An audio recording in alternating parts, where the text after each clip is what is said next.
With Beyond Aesthetics, and in this video we're going to talk about what is the right meal timing, what works best for you. So in this sheet, in this nutrition dashboard, you filled out all of your goals, and then at what time do you typically train? And again, this might change based on your schedule. For me, sometimes it's 4 in the morning, sometimes it's 4 in the afternoon. It's okay, because if you remember back from a previous video, we talked about nutrition hierarchy, and what that alludes to is in your diet, what really matters? Well, calories are always going to matter the most, and then we get down into kind of the macros and the timing and all those. Those are just, ways of refining so that we can optimize our diet, but 1 or 2 days that you're operating off of that is not going to break you. When we talk about meal timing, we can first discuss how many meals per day. Since our goal is to lose weight and build muscle, we want to create the best environment to build and retain muscle. So that means we want to be in a state of anabolism, meaning that we're ready to grow. Now, understand that growing muscle and losing fat are contradictory goals, so these things are hard to accomplish at the same time. However, if you have enough body fat, if you're training a specific way, there are some instances where you are able to lose fat and build muscle. It doesn't happen all the time. Again, these are conflicting goals. But for a short period of your program here, we should be able to accomplish that while we burn fat and at least retain the muscle we have.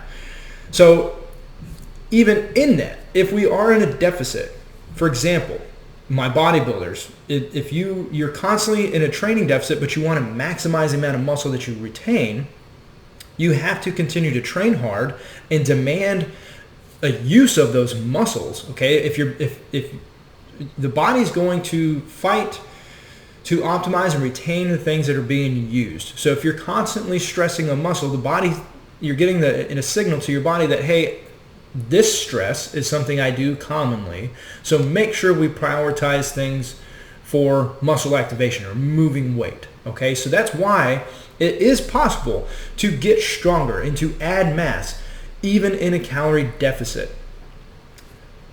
So how do we do that? Well, that's by in making the priority on protein, making sure that you hit your protein target, which should be 1 to 1.2 grams per pound of body weight. So if we look at your protein target, that's what that math is based on. But beyond that, we look at how often do we want to eat protein. So the precursor to muscle hypertrophy is muscle protein synthesis, meaning the ability to grow or retain muscle, repair muscle, right? We can activate MPS as much as every 4 to 5 hours.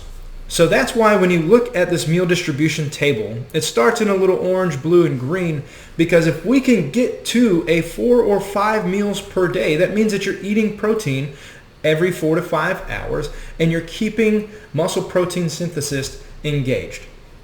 Okay, so that's why we want to encourage people to eat more often. However, the argument exists, people can build muscle on intermittent fasting diets or 1 meal a day diets. Why is that? Well, because we go back to the hierarchy.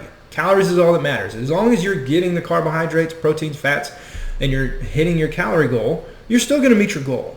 So think about it as a good, better, best scenario. There is nothing wrong with 3 meals per day.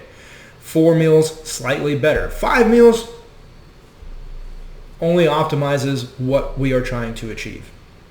So the next part that we want to discuss is wherein in your day should you work out and where should your macros be aligned around those meal times. So this is when we start to discuss our carbohydrates and our fats. And we discussed in the previous video, here are your carb sources, your potatoes, berries, rice, quinoa, stuff of that nature, and then the fat sources. Where do we want those in our diet?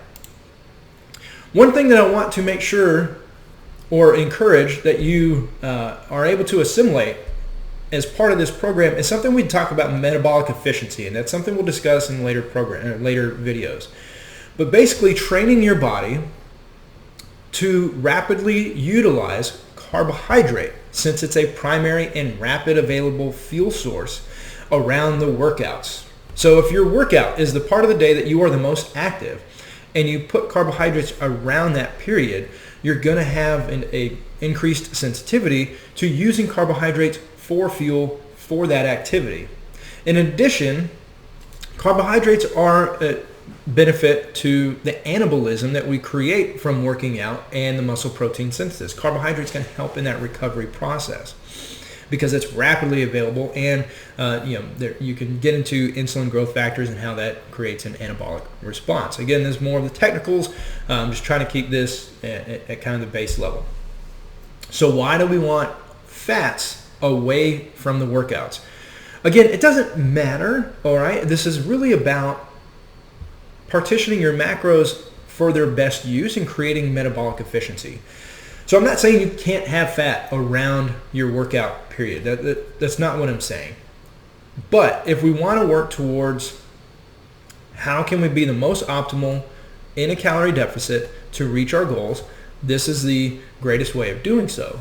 And so we put our fat away from the workout because that is a longer lasting energy source. And so if you are, you're not typically going to be hungry around your workouts because of the cortisol effect, right? Like you're going to kind of shut down some of your metabolism in that period because of the stress from the workout. But the fats away from the workout is going to help the recovery, especially if these are fatiguing exercises. That fat's going to aid in that recovery process from both a central nervous system fatigue and a peripheral fatigue, talking about your muscles, all right? And that's going to give you the energy throughout the day. So if you answer this question, you'll notice if you work out in the morning, your carbohydrate splits will change and move your carbohydrates and fats in and around your workout. So notice if we worked out first thing in the morning, your first meal should be 30 minutes post-workout, and a bulk of your carbohydrates are going to be there, and then it reduces. And then the fats are kind of spread out throughout the day here because you only have 3 meals, and we up the carbohydrate here. That way you have energy in the morning, but we kind of lowered it in the middle of the day. But if you look at how it transpires when we look at 5 meals a day, again, a bulk of the carbohydrate is in the morning. A bulk of the carbohydrate is later in the day. I apologize, I'll fix this real quick. But there's very little carb throughout the day and almost none in this 4th meal. And then we get into that 5th meal. So if you were to play with this and change when you're going to work out, you see how the carbohydrate and fat is going to be distributed to be optimal. Again, take that for a grain of salt. This always comes down to what is convenient and what is preferential to maximize your compliance. Now, in my experience, this is how we maximize compliance, by putting the carbs around the workouts, fats away. Try it. Try this method for a couple weeks. See if it works for you. If it doesn't, go back to the thing that helps you maximize your compliance with the plan. So I hope you found everything in this video useful. If you have any questions, please let me know. If there's something you'd like to be addressed or added to this video, please let me know. That way I can make sure that future clients have just better information. They're getting everything asked that will improve your results, and it ensures that we have a high quality of these videos. So thank you very much.